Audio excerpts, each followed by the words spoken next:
গ্রেফতার দেখানো হলো সাবেক 4 মন্ত্রী, আইজিপি সহ 7 জন।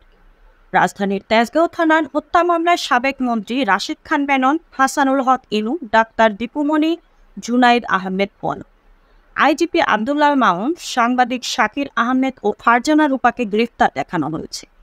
রোববার 22 সেপ্টেম্বর সকালে ঢাকার চিফ মেট্রোপলিটন ম্যাজিস্ট্রেট আদালতে তোলা হলে তাদের গ্রেফতার দেখানো হয়।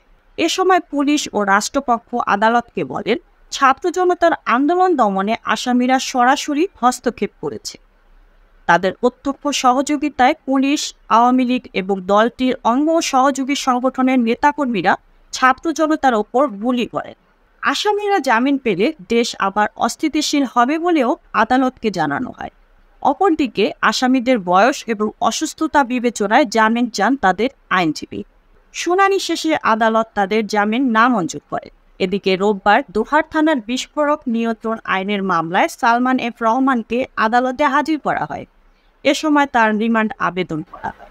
তবে অন্য একটি হত্যা মামলায় তার রিমান্ড চলমান থাকায় এ বিষয়ে শুনানি পরে হবে বলে জানিয়েছে আদালত। The Parvez desk report, BE news, Dhaka.